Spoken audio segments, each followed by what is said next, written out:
Good day, we're here at the Red River Exhibition military display, and it's a hot one. Now you know if you follow this channel that I'm always talking Navy, Navy, Navy, and recently I've had some comments asking questions about the Air Force and Army. So I thought I would take the opportunity while we have all three elements represented here at the military display to ask some questions to Army and Air Force Reserve recruiters.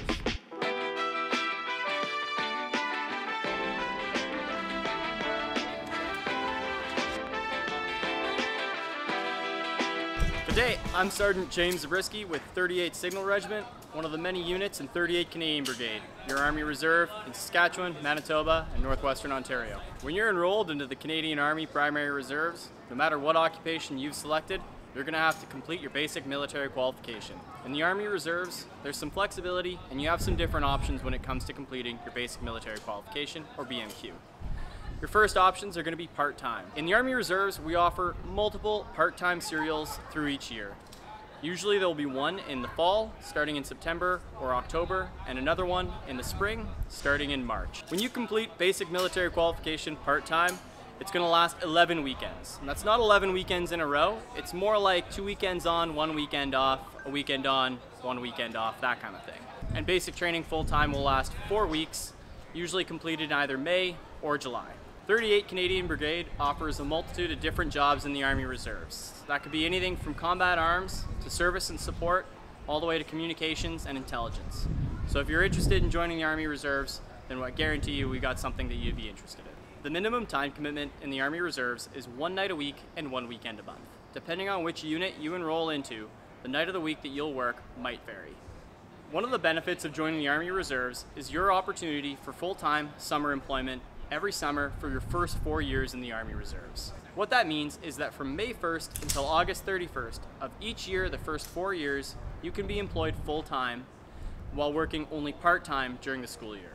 During your full-time summer employment, you can be asked to travel to many different regions in Canada to complete training, go on exercises, or work with regular force counterpart units. If you'd like more information on the Army Reserves, you can find us in Winnipeg at Minto Armories. Otherwise, you can find your local geographic unit through forces.ca.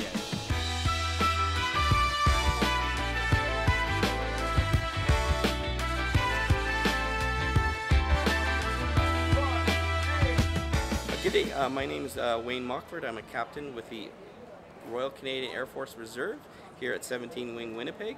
My position is I'm currently the acting flight commander for the 17 Wing Reserve flight.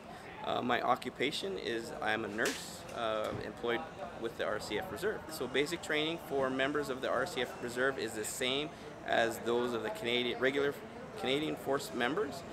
So those individuals will go out to Saint Jean, Quebec and complete for NCMs, meaning non-commissioned members. That would be 11 weeks of training. For officers like myself, that would be 13 weeks of training in Saint Jean as well. So for positions within the RCF Reserve, jobs are normally employed with the regular force units. So unlike most reserve units where you're employed with a single unit, the RCF Reserve, we will employ you across 17 wings. So some of the jobs that we offer are technical jobs. So we're looking for highly skilled individuals to work on aircraft, either to repair them, work on the mechanical parts or the electrical parts of the aircraft. We also do hire other positions like other support trades, so we'll look for cooks, we'll look for drivers, we will look for administrators, or even individuals like myself. So again, I'm a nurse, but I came from the regular force and joined the RCF Reserve that way. So one of the benefits of joining the RCF Reserve is the amount of days of employment that we've got. So generally with the RCF Reserve, we will guarantee 12 days of Class A employment, which is like 12 days a month. But we are also currently guaranteeing 180 days of full-time employment per contract. So if you're a contract from the 1st of June to the 31st of July, you'll be paid for all 60 days. And it's because we work alongside the regular force and they require us to be there to complete the jobs and stuff that those positions have been tasked for. So oftentimes people will run even more days than 180, with many running up to 300 days of full-time employment in a given year. If you are interested, it's best just to register at forces.ca. And after you register, a recruiter will get in touch with you and talk to you about your interests and see if we can find a job for you.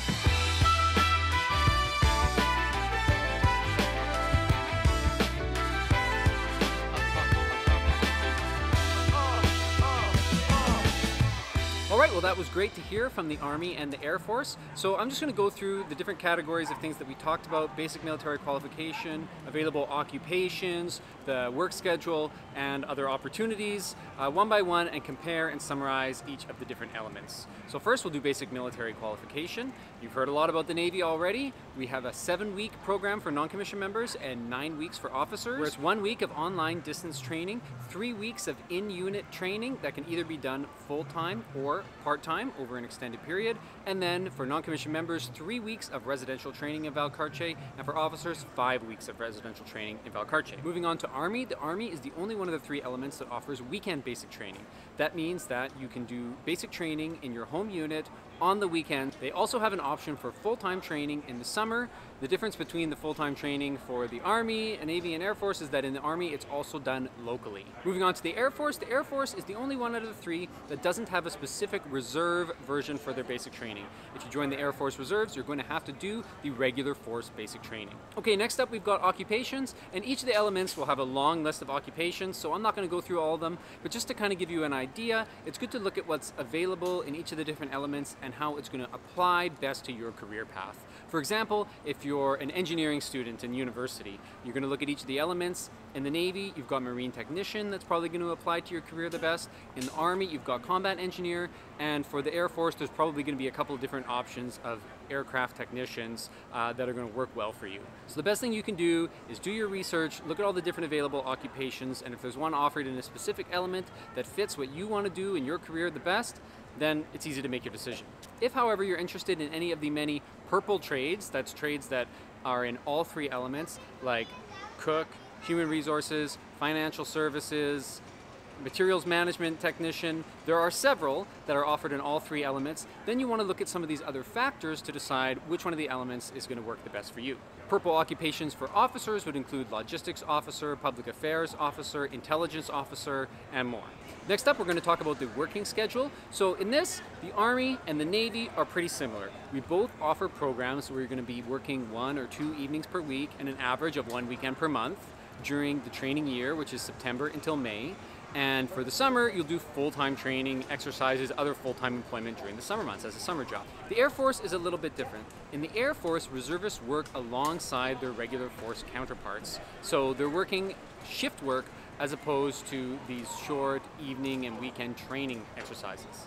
One other difference that I'll add with regard to occupations is that in the Navy, we only have 1 Naval Reserve division per city. So all of the different occupations that we offered are offered under one roof, and you're working and training together.